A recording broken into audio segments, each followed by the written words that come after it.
اللهم صل على سيدنا محمد يا رب صل وسلم دائما ابدا على حبيبي. اسلام کے جو آرڈر ہے وہ کیا ہے؟ عقیدہ ہے، بولو نا.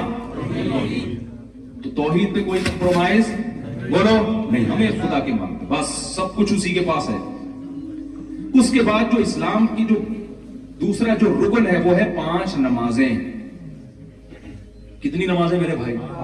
آپ لوگوں کے لیے دیکھو، نماز ہر مسلمان کے لیے ضروری، آپ کے لیے ہم سے بھی زیادہ ضروری ہے، کیونکہ آپ ایک غیر مسلم ملک میں رہتے ہیں. اگر آپ کی مسجد کے ذریعے گیدرنگ نہیں ہوگی، حدیث میں آتا ہے بھیڑیا ہمیشہ اس بکری پہ حملہ کرتا ہے جو اپنے ریوڑ سے الگ ہو جائے. یہاں خواتین کا بھی مسجد میں انتظام کریں. مجھے نہیں پتا امام صاحب کا کیا مسلک ہے، وہ اس سے اتفاق کریں نہ کریں. دیکھو پہلے دور میں ٹھیک ہے، امام ابو حنیفہ رحمہ اللہ تعالیٰ کی رائے یہ تھی کہ خواتین کو مسجد میں نہ آنے دیا جائے. اس زمانے میں اختلاف تھا، کچھ صحابہ کی رائے یہ تھی کہ مسجد میں آئیں، کچھ کی رائے یہ تھی کہ مسجد میں نہ آئیں. وہ اپنی جگہ اختلاف ہے، لیکن امام حنیفہ اس دور میں ہوتے نا تو وہ بھی کہتے کہ اس دور میں عورت کو مسجد میں آنے کی اجازت بولو نا کیا ہو گیا دی جائے. وجہ اس کی ہے کہ اس دور میں کہیں بھی نہیں جا رہی تھی، انہوں نے کہا مسجد میں آنے میں فتنہ ہے. اب تو ساری ہر جگہ جا رہی ہے. وہ کراچی سے اڑ کے جرمنی آ گئی اور مسجد میں آنے میں کیا کہہ رہے ہیں، اس کو کیا ہوگا؟ فتنہ ہوگا. عجیب سی، میری کھوپڑی میں نہیں آتی ہے، پتہ نہیں آپ لوگ کی کوئی الگ ڈیزائن کی کھوپڑی ہو تو ایک الگ. دوسرا فلور، پہلا فلور سب مسجدوں میں انتظام ہونا چاہیے، کیونکہ ان کی اگر گیدرنگ نہیں ہوگی نا تو آہستہ آہستہ دین سے رشتہ ختم ہوتا چلا جائے گا. گیدرنگ ضروری ہے، یہ بہت اچھا ہے، تو اچھی بات ہے الحمدللہ. تو نماز تو پڑھنی ہی پڑھنی ہے، وہ تو اسلام کا حکم ہے نا بھائی. نماز کے علاوہ بھی بہت سارے احکام ہیں. تیسرا حکم اسلام نے کیا دیا؟ توحید کے بعد نماز، نماز کے بعد زکات. وہ سچ کی بات کو میں بھی کنٹینیو لے کے چلوں گا، لیکن میں نے کہا یہ پہلے میں ترتیب سے چلوں تو زیادہ اچھا ہے نا، اس سے آپ کو یاد رہ جائیں گی باتیں. بغیر ترتیب کچ پچ کر کے بتاؤں گا تو یاد نہیں رہیں گی باتیں. تیسری چیز ہے زکات.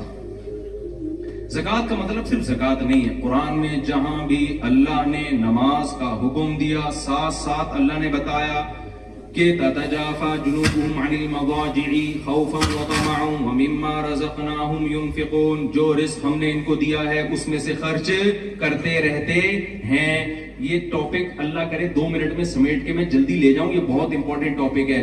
دیکھو اللہ نے مسلمان کو حکم دیا ہے جہاں نماز وہاں اللہ نے کہا کہ خرچ کرتے ہیں، خرچ کرتے ہیں، خرچ کرتے ہیں. کنجوس آدمی اللہ کو بالکل بھی پسند نہیں ہے. اگر آپ اللہ کی ڈکشنری میں اچھا بننا چاہتے ہو تو اپنی دولت پہ سانپ بن کے مت بیٹھو، خرچ کرنا سیکھو. اور اس میں مسلم غیر زکات تو مسلم پہ ہی لگتی ہے، لیکن زکات کے علاوہ جتنے صدقات و خیرات ہیں اس میں اسلام نے مسلم اور غیر مسلم کا فرق نہیں رکھا. ہمارے نبی نے غیر مسلموں کا ایسا اکرام کیا، اگر میں آپ کے سامنے وہ حدیثیں اٹھا کے وقت کم میں پیش کروں آپ حیران ہو جاؤ گے. فکو رقبۃ، غلاموں کو غلامی سے چھڑانا، اس میں اسلام نے مسلم اور غیر مسلم کا فرق نہیں رکھا. آپ یہاں ٹیکس اگر چوری کرو گے، ایک ہوتا ہے بڑھ چڑھ کے جتنا حق نہیں ہے اتنا دینا، اور ایک ہوتا ہے جو آپ پر لازم ہے وہ بھی نہ دینا. یہ تو الٹا ہو گیا نا بھائی. ایک آدمی اگر حق بیان نہیں کر سکتا، پہلا درجہ کیا حق بیان کرے، دوسرا درجہ کیا حق نہیں بیان کر سکتا تو غلط بیانی بھی نہ کرے، چپ کر کے بیٹھا رہے. یہ بھی قابل معافی ہے نا. اگر آپ میں سخاوت نہیں ہے، آپ بڑھ چڑھ کے خرچ نہیں کر رہے، تو دوسرا درجہ یہ کہ جتنا آپ کے ذمے ہے وہی دے دو. یار کیا خیال ہے؟ نہیں آ رہی سمجھ؟ اور آسان سمجھاتا ہوں. آپ کی بہن کی وراثت بنتی ہے 1 کروڑ روپے، ٹھیک ہے نا. شریعت میں تو حکم دیا کہ اس کو اس کی وراثت بھی دو اور اس کے علاوہ بھی اس کا خیال رکھو. ينفقون، خرچ کرتے رہتے ہیں کا مطلب جو ایکسٹرا خرچے ہیں وہ کرتے رہتے ہیں، جو ان پر لازم نہیں ہے وہ بھی کرتے رہتے ہیں اور دیتے رہتے ہیں. لیکن آپ میں اتنی سخاوت نہیں ہے تو ہم کیا کہیں گے؟ بھائی جو بنتا ہے وہ تو دے دینا. ارے آپ کسی کے گھر قرضہ لینے کے لیے گئے، اس نے آپ کو گھر میں بٹھایا، آپ کہیں بھائی تیرے اوپر چائے بنتی تو نہیں ہے لیکن پلا دے گا تو خوشی ہوگی. اس کی سخاوت کا تقاضا یار اتنا تو خیال کرو، بندے آیا تمہارے گھر میں پانی کا چائے کا پوچھ لو. یہ ہے نا. وہ پھر بھی نہیں پوچھتا تو آپ کہے گا چل تو چائے نہیں پلا رہا، میرے پیسے تو دے دے یار جو تو لے کے بیٹھا ہوا ہے. ہمارے ہاں کیا ہو رہا ہے؟ مسلمان کا امیج دنیا میں بہت خراب ہو رہا ہے. مسلمان سخی ملیشیا میں جو اسلام پھیلا ہے صحابہ کی سخاوتوں سے پھیلا ہے, وہ ایسے خرچ کیا انہوں نے آ کے. اب کیا ہو رہا ہے, اسلام رک رہا ہے مسلمان کے کنجوسی کی وجہ سے کہ جو اس پہ بنتا ہے وہ بھی نہیں دے رہا. مجھے بتاؤ ایک بات, جب آپ کسی ریاست میں رہتے ہیں تو ریاست سے آپ فائدے اٹھاتے ہیں نا, تو جب ریاست اس کے بدلے میں آپ سے ٹیکس لے رہی ہے, اس ٹیکس کو کھا جانا پی جانا یہ دنیا کے کسی مذہب میں حلال ہو سکتا ہے؟ پاکستان میں تو لوگ کہتے ہیں یار ہم سے گورنمنٹ ٹیکس لیتی ہے دیتی نہیں ہے, وہ ایک الگ بحث ہے کہ ایسا ہوتا ہے کہ نہیں ہوتا, میں اس میں نہیں پڑتا, میں نے واپس بھی جانا ہے عزت کے ساتھ. لیکن یہاں تو یہ مسئلہ, یہاں تو ہر آدمی کی زبان پہ یار ٹیکس لیتی ہے, ٹھیک ہے بہت ٹیکس لیتی ہے, لیکن مفتی صاحب خرچ بھی, یہ سب کہتے ہیں یار خرچ بھی کرتی ہے, خرچ بھی کرتی ہے. تو آپ فائدے اٹھا رہے ہیں پورے, اور جب دینے کی باری آتی ہے ڈنڈی مار رہے ہیں. تو آپ اچھے انسان ہیں اللہ کی ڈکشنری میں یا برے انسان ہوں گے؟ آپ برے ہوں گے. آج سے اس جرم سے توبہ کرو. اب توبہ کا لفظ منہ سے نہیں نکل رہا آپ لوگوں. آپ کو دینے والا ہونا چاہیے. یہاں غیر مسلم کہے یار جب سے مسلمان ہمارے ملک میں آئے ہیں بھائی ہمارے تو غریبوں کی غربت ختم ہو گئی بھائی. وہ یہ نہ کہ انہوں نے تو ہمارا بھی خون چوسنا, ہمارا الٹا خون چوسنا شروع کر دیا. غلط ہو رہا ہے نا میرے بھائی. اور یہ پتہ ہے کنجوسی کیوں آتی ہے؟ جب آخرت پر ایمان نہیں ہوتا, جب انسان سمجھتا ہے میں اپنی محنت سے کماتا ہوں. نبی صلی اللہ علیہ وسلم نے فرمایا جو سخی آدمی ہے قریب من اللہ, اللہ کے بھی. مجھے اس حدیث کو پڑھنے میں اتنا مزہ آتا ہے, اتنا مزہ آتا ہے کہ میں اپنے جذبات پہ کنٹرول کرتا ہوں. پیغمبر صلی اللہ علیہ وسلم کی جو زبان سے نکلے ہوئے الفاظ ہیں نا, وہ الفاظ ہی بڑے مزے کے ہوتے ہیں. آپ صلی اللہ علیہ وسلم نے فرمایا جو سخی ہے قریب من اللہ, اللہ کے بھی قریب, اللہ کو پسند ہوتا ہے, خرچ کرتا ہے, کھلاتا ہے. قریب من الجنہ, اور جنت کے بھی قریب. بعید قریب من الناس, لوگوں کے بھی قریب. لوگ بھی کہتے ہیں یار بندہ کھلانے والا ہے. قریب من الناس, لوگوں کی بھی کیا ہوتا ہے, دلوں پہ حکومت کرتا ہے. اور بعید من النار, جہنم سے دور, ایک چیز سے دور ہوتا ہے. اور اس کے الٹ بخیل کے بارے میں آپ صلی اللہ علیہ وسلم نے فرمایا بعید من اللہ, جو پیسہ بچا کے بیٹھا ہے بس نہ ٹیکس دے رہا ہے, کام پورا کر نہیں رہا, سوٹنے میں لگا ہوا ہے بس وہ, ٹھیک ہے نا. کیونکہ یہاں لوگ سمجھتے ہیں ہمارے جب پیسہ کمانے ہیں تو ہم کیوں سخاوت کا پاگل ہیں کیا؟ ہم یہاں جس کام کے لیے آئے تو پیسہ جمع کرنے آئے, خرچ کرنے تھوڑی آئے. تو سمجھتے ہیں پاگل ہیں, یہ پاگلوں والی باتیں کرنے. بھائی یہاں جیسے آپ آئے ہیں تو قبر میں بھی آپ نے جانا ہے, تو تھوڑا سا وہاں کے لیے بھی تو کچھ کر لو نا. نبی صلی اللہ علیہ وسلم ایک دفعہ گھر میں آئے, حضرت عائشہ سے پوچھا کھانے کو کچھ بچا ہے؟ انہوں نے فرمایا کہ یا رسول اللہ کچھ صرف آئی تھی, ساری تو میں نے صدقہ کر دی, یہ تھوڑی سی بچ گئی ہے. تو آپ نے فرمایا وہ بچ گئی ہے, یہ ختم ہو جائے گی. تو جو آپ بچت ہے نا آپ کی, وہ یہ نہیں ہے جو یہاں ہے, یہ تو وارثوں کے کام آئے گا آپ کے. وہ تو وہی ہے جو آپ اللہ کے لیے خرچ کر رہے ہیں. اور یہاں آپ کے پاس کتنا بڑا آپشن ہے, آپ ان غیر مسلموں پہ خرچ کر رہے ہیں. جب ایک کتے کو پانی پلانے پر اللہ نے جنت دے دی بھائی, تو آپ کسی انسان کی خدمت کریں گے تو کتنا بڑا اجر ہے اس کا, کتنا. اب ایسا نہ انگریز کو کتے سے ملا دے میرا کلپ بنا کے, کتے کی مثال نہیں کروں گا. میں کتے سے تشبیہ نہیں دے رہا, میں ایک مثال دے رہا ہوں کہ جب ایک مخلوق میں جو ہمارے یہاں کمتر سمجھی جاتی ہے اس پر یہ احسان ہے, تو انسان تو پھر انسان ہے نا. تو ہاں نبی صلی اللہ علیہ وسلم کے الفاظ, بخیل آدمی بعید من اللہ, اللہ سے بھی دور, اللہ بھی اس کا اچھا تذکرہ نہیں کرتے. بعید من الجنہ, جنت سے بھی دور. بعید من الناس, لوگوں کو بھی اچھا بولو نہیں لگتا. کیسا, یہ ہمارے ایک دوست تھے چائنا میں گئے, وہ ان کو وہاں کوئی ہمارا جیسا دیسی مل گیا, وہ کھانا جب بھی کھانے بیٹھتے وہ بھی فری میں آ کے کھانے شروع کر دیتا نا, پیسہ بچا رہا تھا. تو انہوں نے مجھے واقعہ سنایا, وہ بھی پورے ماشاءاللہ. کہتے ہیں ایک دن کیا ہوا کہ جب اس نے آ کے کھانا کھایا نا, تو کھانے کے بعد میں بھاگ گیا وہاں سے. ہوٹل والے نے پوچھا کہاں جا رہا ہے, یہ پورا اس نے کھلایا آج مجھے کھانا. تو جیسے کو تیسا. ہمارے حضرت ایک واقعہ سنایا کرتے تھے کہ ایک آدمی کی عادت تھی, کراچی میں نلی نہاری مشہور ہے نا, تو وہ بنس روڈ کی نہاری پہلے بڑی مشہور تھی. تو ایک آدمی وہاں جا کے نا, جب بھی کوئی نہاری کھا رہا ہوتا تھا یہ جا کے بیٹھ جاتا تھا اس کے ساتھ اور نیمبو نچوڑتا تھا اور نیمبو نچوڑ کے نا کہ یار چلو میں نے تھوڑا ٹیسٹ پیدا کر دیا، اب شروع ہو جاتا تھا. اگلا منع بھی نہیں کر سکتا یار اس نے نیمبو بھی نچوڑ دیا ہے اور آگے بیٹھ کے کھاتے ہوئے کو کون روکتا ہے. تو اس کو تو غیرت نہیں آ رہی تھی. ایک دن ایک آدمی نے کہا آج میں اس کا علاج کرتا ہوں. جیسے اس نے نیمبو نچوڑا نا کھانا شروع کیا، اس نے ایک تھپڑ لگا. تو یہ مزید اسپیڈ سے کہتا ہے میری ماں بھی مجھے تھپڑ لگا لگا کے کھلایا کرتی تھی. تو یہ واقعہ تو ایک لطیفہ ہے، چٹکلا ہے، لیکن جب آپ دوسرے کے مال پہ نظر رکھیں گے، دوسرے کے پیسوں پہ نظر رکھیں گے، یہاں سے گھسیٹ لوں، یہاں سے گھسیٹ لوں، یہاں سے ٹیکس بچا لوں. مولانا اشرف علی تھانوی رحمۃ اللہ علیہ کا واقعہ ہے. انگریز گورنمنٹ تھی اور بڑے ظالمانہ طریقے سے بر صغیر پر قبضہ کیا انہوں نے. تو کیا ہوا، اور پھر بہت سارے ڈیوز تھے انگریزوں کے اوپر مسلمانوں کے.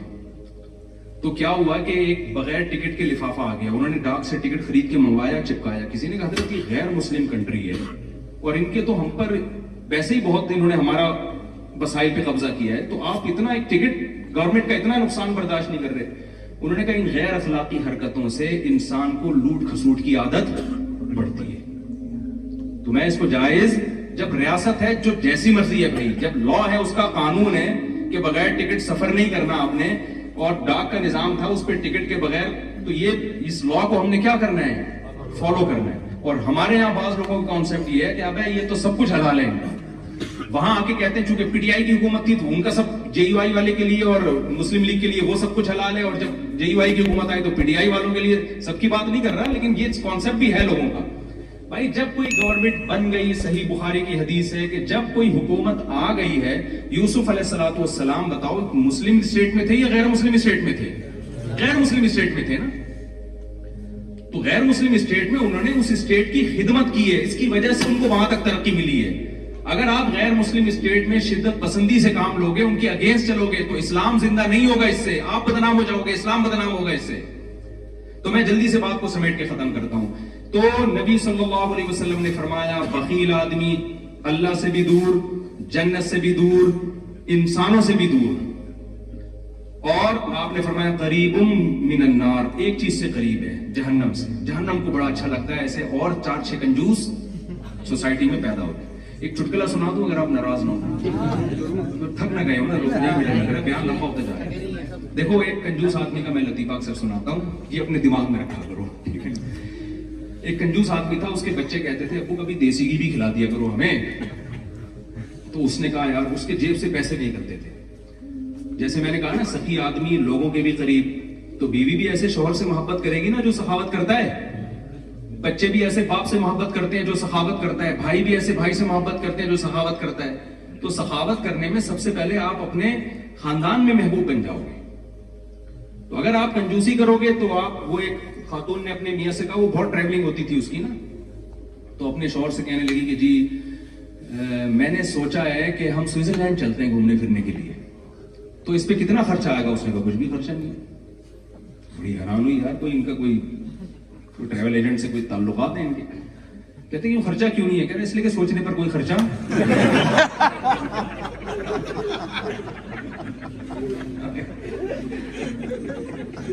تو میں جو لوگ دنیا میں ٹریول کرتے ہیں ان سے کہتا ہوں یار کبھی اپنے بھی بچوں کو بھی لے جائے کرو. بات سے بات نکل رہی ہے نا، میں نے کہا تھا نا مجھے 5 گھنٹے چاہیے کم از کم. خیر جلدی سے میں سمیٹ رہا ہوں بات کو. یہ جو اللہ نے بیوی کے لیے قرآن میں جو لفظ استعمال کیا ہے نا، یہ صاحبہ کا لفظ استعمال کیا ہے. کیا لفظ استعمال کیا ہے؟ صاحبہ. حالانکہ بیوی کو عربی میں زوجہ کہتے ہیں. کیا کہتے ہیں؟ زوجہ. لیکن زوجہ بھی استعمال کیا، لیکن قرآن میں ایک جگہ اللہ نے اس کو کیا کہا؟ وَصَاحِبَتِهِ. قرآن کہتا ہے یوم یفر المرء من اخیہ، ایک دن آئے گا جس دن بھائی اپنے بھائی سے دور بھاگے گا. تو عربی میں بھائی کو اخ کہتے ہیں، اردو میں بھائی کہتے ہیں. اللہ نے وہی لفظ استعمال کیا. وَأُمِّهِ وَأَبِيهِ، اپنی ماں سے دور بھاگے گا. میدان حشر میں ماں کو کہتے ہیں، اللہ نے اس کے لیے کیا لفظ استعمال کیا؟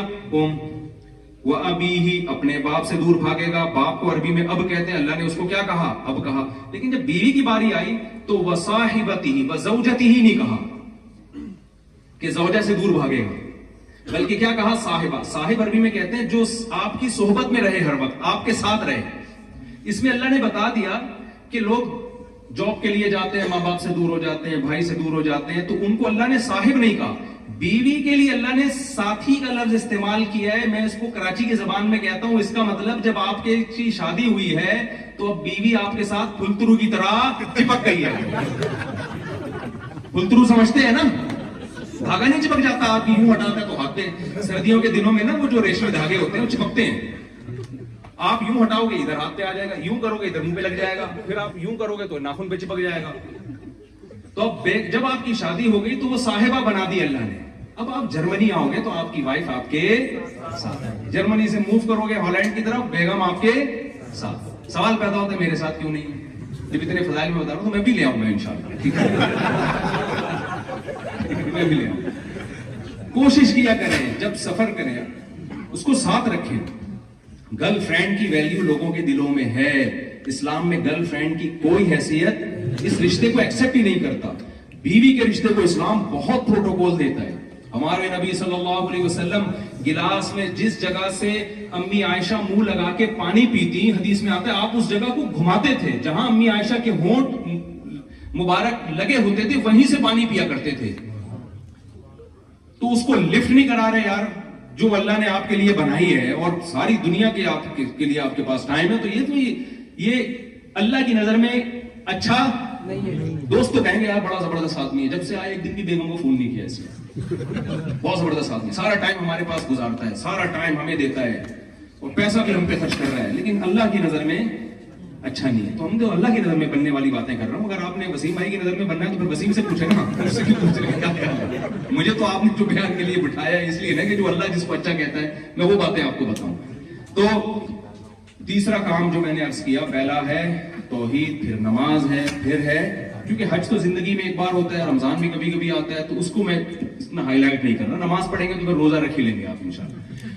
تیسری چیز ہے خرچ کرنا سیکھیں. سمجھتے ہو, بیوی بچوں پہ خرچ کریں, اور غیر مسلم ریاست میں اسٹیٹ پہ خرچ کریں. آپ یہاں گورنمنٹ کہے یار جب سے مسلمان آئے ہیں الحمدللہ ہمارے غریب مارکیٹ سے, وہاں تو غریب ملتے نہیں ہیں لیکن جتنے ہیں ان کو پہ خرچ کر دینا.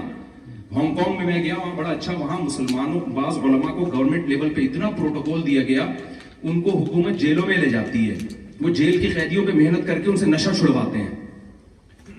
تو بڑا اچھا ایک امیج وہاں کے مسلمانوں نے قائم کیا ہانگ کانگ میں. وہاں مفتی اعظم کی بھی بڑی ویلیو ہے ہانگ کانگ میں. مجھے ویزا نہیں مل رہا تھا, مفتی اعظم نے گورنمنٹ سے سفارش کی, مجھے ویزا مل گیا ہانگ کانگ. تو یہ امیج جانا چاہیے آپ لوگ. گورنمنٹ کہے یار جب سے یہ آئے ہمارے ملک کی ترقی میں اضافہ ہوا, یہ ہم پہ بوجھ بن کے نہیں آئے, جھوٹ بول کے نہیں رہتے. کتنے لوگ ہم نے ایسے دیکھے ہیں جھوٹ بول کے رہ رہے ہیں. یہاں بے روزگاروں کو الاؤنس ملتا ہے چھپڑ میں جاب کرنے, اور کاغذ میں کیا لکھا ہوا ہے یار, یہ غیر اخلاقی حرکت ہے یا نہیں ہے؟ تو بہت, میں تو سمجھتا ہوں یہ اپنا ضمیر پتہ نہیں کیسے گوارا کرتے ہیں کہ آپ, بہت بری حرکت ہے. آپ تو یہاں دوسروں سے زیادہ کام کرو بھائی. تو خیر اب میں آپ کے زیادہ نہیں آپ کو ٹینشن دینا چاہتا, تو آپ کہیں یار یہ کیا ہے. تو تیسرا کام خرچ کرنا ہے, اور خرچ کرنے کا الٹ کیا ہے, جو جائز حق ہے وہ بھی نہ دیں. ایسا نہیں کرنا آپ نے. سمجھتے ہو گے نہیں سمجھتے؟ تو یہ ہو گیا تیسرا کام. قرآن میں جس چیز کے, بس آخری بات کر کے میں اپنی بیان ختم کرتا ہوں, جس چیز پہ بہت زیادہ زور دیا گیا ہے, وَالَّذِينَ هُمْ لِأَمَانَاتِهِمْ وَعَهْدِهِمْ رَاعُونَ. قرآن کہتا ہے اہل ایمان اپنی امانتوں میں اور عہد میں خیانت نہیں کرتے. دیکھو رسول اللہ صلی اللہ علیہ وسلم نے جب پہلی دفعہ نبی ہونے کا دعویٰ کیا تو پہلے آپ نے اپنی شخصیت کو اچھا ثابت کرنا تھا. ایسا ہی ہے نا, اچھا انسان پہلے, نبوت اس کے بعد. تو آپ نے لوگوں سے جب 40 سال کے بعد آپ نے اہل مکہ کو جمع کیا تو آپ نے اپنی جو بھی آپ کے اندر صفات تھیں اچھی وہ لوگوں کے سامنے رکھی, تاکہ لوگوں کو یقین آ جائے کہ میں واقعی سچا نبی ہوں. تو ان صفات میں آپ صلی اللہ علیہ وسلم جو ممتاز تھے اس میں ایک کام تھا عبادت. آپ غار حرا میں کئی سال تک جا کر عبادت کرتے رہے ہیں, تو آپ اس عبادت کو لوگوں کے سامنے پیش کر سکتے تھے, لیکن آپ نے اس عبادت کا ریفرنس نہیں دیا. آپ نے کیا کہا, میں صادق بھی ہوں اور امین بھی ہوں. اس سے پتہ چلتا ہے انسان کے کیریکٹر کا پتہ اس کی عبادت سے نہیں چلتا بلکہ اس کے سچے ہونے. اور امین کا مطلب کہیں بھی ڈنڈی نہیں کوئی مارے, کہیں بھی خیانت نہ کرے. جو بول رہا ہے اس کا مطلب یہی, جو بول رہا ہے نا یہی مطلب ہے اس کا. خیانت نہیں کرتا. اس کے پاس کروڑ روپے رکھوائے ہیں, وہ خیانت نہیں کرے گا. یہاں لوگ کسی کو پاسپورٹ دیتے ہوئے ڈرتے ہیں, پاسپورٹ کہاں گیا, ہر وقت دیکھا نا میں پاسپورٹ کہاں گیا. ڈر ہے کہ یار کوئی اٹھا لے گا تو بلیک میل کرنا نہ شروع کر دے. ہوتا ہے نا خوف, شوہر بیوی سے ڈر رہا ہے, بیوی کس سے ڈر رہی ہے, میاں سے ڈر رہی ہے, سسرال تو پھر آپ کو پتا ہے سسرال ہے وہ. تو یہ آپ اتنا فیئر ہونے چاہیے چیزوں کے معاملات میں, کاروبار میں. ایک لڑکی کا مجھے فون آیا کہ میں لندن میں تھی, وہ ایک چائنیز نے اسلام قبول کیا. وہ لڑکی کہتی ہے کہ میرے والد نے میری اس سے شادی کرا دی, نکاح ہو گیا. اس چائنیز کا کسی مسلم سے جو انڈین یا پاکستانی تھے یا بنگلہ دیش کے تھے, کیونکہ تینوں کا بلڈ الحمدللہ کیا ہے, لہذا بہت اچھی حرکتیں ہماری. میں نے واپس بھی جانا ہے, مجھے ایسا نہ ہو کہ لوگ بولیں یار کیا کر کے آئے ہو. وہ ایک آدمی جو تھا نا وہ تہجد پڑھ رہا تھا, اللہ سے دعا مانگ رہے, یا اللہ یہ سارے سو رہے ہیں, میں اکیلا تیرے سامنے جا کے عبادت کر رہا ہوں, اس کی لاج رکھ, بار بار نا. تو وہ اس نے رضائی سے سر نکالا, بولا تو اپنی اچھائیاں بیان کر, ہمیں کیوں. مجھے ہماری قوم کہے گی بھائی تم ٹھیک ہے, کمپیئر کیوں کر رہے ہو ہم سے. تو وہ کیا تھا, اس کا کسی مسلمان سے ٹاکرا ہوا کاروبار میں. اس مسلمان نے اتنی دو نمبری کی ہے کہ اس نے اسلام چھوڑ کے واپس مرتد ہو گیا. وجہ کیا ہے, ہمارے پیغمبر کی جو تعلیمات ہیں, پہلے آپ اپنا صادق اور امین ہونا ثابت کریں گے, اس کے بعد اگلا آپ کی بات سنے گا. اگلا آپ کی نماز, گورا آپ کی نماز نہیں دیکھے گا, آپ کا روزہ نہیں دیکھے گا, وہ آپ کا حج نہیں دیکھے گا. عبادت تو ہر قوم میں ہوتی ہے بھائی, وہ دیکھے گا یار یہ معاملات میں کیسا ہے, یہ نیمبو نچوڑ تو نہیں ہے کہیں, یہ ہر وقت لوٹ کھسوٹ میں لگا رہتا ہے. اور ہمارے بہت سے تاجر کے واقعات ہمارے سامنے آتے ہیں, یار داڑھی رکھی اور پھر اگلے کو ٹوپی کرا رہے ہیں, جھوٹ بول رہے ہیں. ہمارے پاکستانیوں کے ساتھ کاروبار کرنا پسند نہیں کرتے, وہ کہتے ہیں گورے کے ساتھ کاروبار کرو. کتنا غلط ایک امیج جائے گا نا دنیا کے سامنے. اب تو ہم ہی اس نبوت کے امین ہیں بھائی, ہم ہی نے اپنے کیریکٹر سے ثابت کرنا ہے کہ اسلام برحق ہے. تو کبھی بھی آپ میں سے کسی نے بھی دو نمبری نہیں کرنی. ایک صاحب کا مجھے بتایا کہ چائنا جاتے ہیں, وہ کیا کرتے ہیں کہ ہول سیل پہ نا بہت ساری چیزیں نکلوا لی. اب ہول سیل کے ریٹ الگ ہوتے ہیں, ڈبے بہت سارے کھلوا لیے, اس کے بعد ایک ایک چیز یہاں سے اٹھائی اور اس کو ریٹیل پہ لے جا کے بیچ لی. یہ بھی غلط ہے بھائی, آپ نے پہلے اس کو ہول سیل کا جھانسا دیا, وہ جو بیچنے والا ہے, سیلر ہے, وہ اتنی ٹینشن میں آ گیا, اس نے کہا چل بھائی, وہ جیسے ایک مشہور ہے نا کہ خاتون گئی, ہمارے خواتین قیمتیں اتنی کم کراتی ہیں نا, کرا کرا کے دکاندار کو ایسا زج کر دیتی ہیں, وہ ایک دن غصے میں آگے کہتا ہے فری میں لے جاؤ, کہتی پھر 2 لوں گی میں. کتنی چاہیے مجھے, 2 چاہیے. ان خواتین کی بات کر رہا ہوں جو بیان نہیں سن رہی. تو معاہدوں کی پابندی, نبی صلی اللہ علیہ وسلم کا معاہدہ ہوا مشرکین مکہ سے. اس معاہدے میں یہ طے ہوا کہ جو یہاں سے مسلمان ہو کر مشرکین کے پاس جائے گا, مشرکین اس کو واپس کرنے کے پابند نہیں ہے, لیکن ادھر سے کوئی مسلمان ہو کے ادھر آ گیا, مسلمان اس کو فوراً کافروں کے حوالے کر دیں گے. اب معاہدہ جو بھی تھا, نبی صلی اللہ علیہ وسلم نے جب یہ ایگریمنٹ کیا, ابھی ایگریمنٹ پہ سگنیچر نہیں ہوئے ہیں, زبانی ایگریمنٹ ہوا ہے. حضرت ابو جندل رضی اللہ تعالی عنہ نے اسلام قبول کیا اور حدیبیہ میں آپ صلی اللہ علیہ وسلم کے پاس ہے, بیڑیوں میں ہے, وہ بھاگ فرار ہو کر ہے, بہت ظلم ہو رہا تھا. مشرکین نے کہا آپ نے ہم سے ایگریمنٹ کیا ہے, آپ ان کو ہمارے حوالے کریں. حضرت ابو جندل نے, اچھا لوگوں نے کہا ابھی تو سگنیچر نہیں ہوئے, لیکن محمد صلی اللہ علیہ وسلم, اگر کیا تھا, آپ نہیں چاہتے تھے کہ مشرکین یہ کہیں کہ محمد صلی اللہ علیہ وسلم معاہدوں کی خلاف ورزی کرتے ہیں. نا آپ نے فرمایا کہ نہیں, چونکہ ہو چکا ہے. اب آپ مجھے بتاؤ, اپنی قوم کا آدمی جو اتنی قربانی دے کر آیا ہو, اور قربانی بھی اللہ کے لیے, اس کو پکڑ کے کافر حکومت کے حوالے کر دینا, یہ آج ہم بیان کرنا آسان ہے. خدا کی قسم جس وقت یہ ہو رہا تھا نا, اس وقت آپ تصور نہیں کر سکتے کہ صحابہ کے دل پہ کیا گزری ہوگی. لیکن محمد صلی اللہ علیہ وسلم نے ایک مثال قائم کی کہ مسلمان معاہدوں کی خلاف ورزی نہیں کرتا, ایگریمنٹ پورا کرنا. اللہ نے اہل جنت کی درجنوں جگہ صفت بیان کی ہے, والذین هم لاماناتهم وعہدهم راعون, جو ایگریمنٹ ہوتا ہے اس کو یہ لوگ پورا کرتے ہیں. آپ نے حضرت ابو جندل کو ان کے حوالے کر دیا. سمجھتے ہو کہ نہیں سمجھتے؟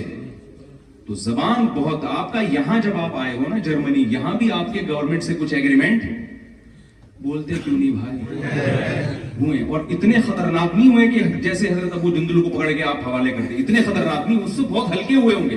اگر آپ ان ایگریمنٹ کی پابندی بھی نہیں کر سکتے تو قیامت کے دن سید الانبیاء محمد صلی اللہ علیہ وسلم کو کیسے اپنا منہ دکھائیں گے بھائی, ہم کیسے اپنا چہرہ دکھائیں گے؟ تو اس لیے یہ تمام باتیں ہیں, اگر ان پر ہم عمل کریں گے تو اللہ کی نظر میں کیا کہلائیں گے؟ اچھے. اور میں نوجوانوں سے کہتا ہوں دیکھو دوستیاں مت لگاؤ. آج مجھے یہاں لوگوں نے بتایا بہت سی پاکستان سے لڑکیاں بھی پڑھنے کے لیے آئی ہوئی ہیں. میں نے کہا مسئلہ حل ہو گیا, ٹینشن. ان کا خیال تھا غصے میں آ جائیں گے, پھر لڑکیاں بھی پڑھنے آ رہی ہیں یورپ میں, وہ مجھے یہ ٹینشن ہو رہی تھی کہ میں یہاں لڑکوں کو شادی کی ترغیب دوں گا, بولیں گے رشتے کہاں ہیں, تو مسئلہ حل ہو گیا نا. جتنے لڑکے اڑ کے آ رہے ہیں اتنی لڑکیاں اڑ کے آ رہی ہیں. تو گرل فرینڈ مت بناؤ بھائی, کیا بناؤ, بیوی بناؤ. تو اللہ بتاؤ گرل فرینڈ کو کے سسٹم کو پسند کرتا ہے یا شادی کے سسٹم کو؟ اور یہاں کی گورنمنٹ اس کو پروموٹ بھی کر رہی ہے. ایک بچہ پیدا کرنے پر 250 روپے مل رہے ہیں یار. مجھے تو یہ اس لحاظ سے اسلامی حکومت لگ رہی ہے. ہمارے یہاں بچہ پیدا ہونے پہ تانے پڑتے ہیں, پھر آ گیا, دیکھا ہے نا آپ نے, بس کرو یار, اور کوئی کام نہیں ہے, یہ تانے ہوتے ہیں وہاں پہ. آپ پاکستان میں بچہ پیدا کریں, محلے پڑوس والے کہیں گے یار بس کرو, تمہارا اس کے علاوہ کوئی اور کام نہیں ہے کیا؟ میں گلگت گیا تھا نا, گلگت, ایک مولوی صاحب سے ملا, 24 بچے ان کے, 4 بیویاں تھیں. میں نے ان کا انٹرویو لیا, میں نے کہا آپ کیا کیا کرتے ہیں اس کے علاوہ؟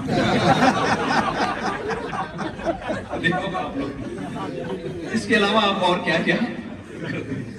تو ہمارے یہاں تو سسرال سے بھی تانے یار, یہاں گورنمنٹ آپ کو کیا زبردست سسٹم ہے بھائی. تو یار یہ تو میں نہیں کہہ رہا آپ دوسرے کام چھوڑ دیں, وہ بھی کریں. تو یہاں تو فیملی سسٹم کو پروموٹ کیا جا رہا ہے, یہ لوگ قدر جانتے ہیں فیملی سسٹم کی, یہ جانتے ہیں. لیکن آپ اگر آ کے بجائے اس کے کہ جو اسلام کی خوبیاں ہیں یہاں پروموٹ کرنے کے بجائے آپ اسلام کو چھوڑ دیں اور بری چیزوں کے پیچھے چلنا شروع ہو جائیں تو یہ بہت گھاٹے کا سودا ہوگا, بہت گھاٹے کا سودا. سمجھتے ہو؟ تو یہاں جتنے پیرنٹس ہیں اپنے بچوں کی شادیوں میں جلدی کریں اور خاندانی نظام کو پروموٹ کریں. سمجھتے ہو؟ وفا کریں گھر والوں کے ساتھ, بیوی کے ساتھ. جب بیوی کو پتا ہو یہ صرف میرا ہی ہے, اس کے ادھر ادھر دائیں بائیں تعلقات نہیں ہیں, اس نظام کو پروموٹ کریں. دیکھو یہ جو عیاشی ہے نا, اس کے بارے میں شاعر نے کہا ہے, رنگ رلیوں پہ زمانے کی نہ جانا اے دل, یہ خزاں ہے جو بانداز بہار آئی ہے. یہ جو چرس اور ہیروئن اور شراب اور لڑکیاں یہ تھوڑے دنوں کے عیاشی ہے, اس کے بعد جب تھوڑی سے ایجڈ ہوں گے نا آگے تباہی بربادی آپ کا انتظار کر رہی ہے. پھر رو گے خدا کی قسم کاش ہمارے بچے ہوتے, وفادار بیوی ہوتی. لڑکیوں کو بھی کہتا ہوں کہ نکاح کر کے زندگی گزارو, وہ پڑھائی کے چکر میں نا پڑھیں ضرور, ہم تھوڑی منع کرنے پڑھائی سے, لیکن فطرت سے تو بغاوت مت کریں نا. آپ نے بہت زیادہ اعلیٰ تعلیم حاصل کر لی, گھر نہیں ہے آپ کا, تو بڑھاپے میں آپ کو پتا چلے گا. پھر بڑھاپے میں تنہائی کھائے گی آپ کو. سب چیزوں کو ساتھ لے کے چلنا ہے, کسی چیز کو کسی وجہ سے نظر انداز نہیں کرنا. دیکھو پڑھائی کی وجہ سے آدمی کھانا چھوڑتا ہے کیا کہ بھائی میں چونکہ یونیورسٹی میں پڑھ رہا ہوں 3 سال ہے میں نہیں کھاؤں گا. تو بھائی یہ سب چیزیں یہ تو ضرورت ہے نا, نیند بھی لینی ہے, پڑھنا بھی ہے, کھانا بھی ہے, جاگنگ بھی ہے, واکنگ بھی ہے, دوستی یاری بھی ہے, تعلق داری بھی ہے. تو اس میں ایک آپشن شادی کا بھی دوسرے, تو اس میں یار جب اتنے سارے کام ہو رہے ہیں تو شادی بھی ہے, بچے بھی ہیں, کیا خیال ہے, یہ بھی اس میں ڈال. تو اس لیے یہ ہمارے مذہب کا حکم ہے, یہ اسلام کا حکم ہے اور یہ فطرت کا تقاضا ہے, ورنہ آپ کا سارا سیٹ اپ تباہ و برباد ہو جائے گا. بڑھاپا بڑا خطرناک آنے والا ہے پھر آپ کا, اور جوانی بھی برباد ہوگی. یہ نہیں کہ وہ عیاشی تھوڑی دیر کی ہوتی ہے اس کے بعد ٹینشن میں آتا ہے انسان. اللہ تعالیٰ جو باتیں میں نے کہی ہیں اس میں کوئی غلط بات ہوئی ہے تو اللہ ہمیں اس پہ توبہ استغفار کرتا ہوں میں. جو صحیح باتیں ہو گئی اللہ ہم سب کو اس پر عمل کی توفیق عطا فرمائے.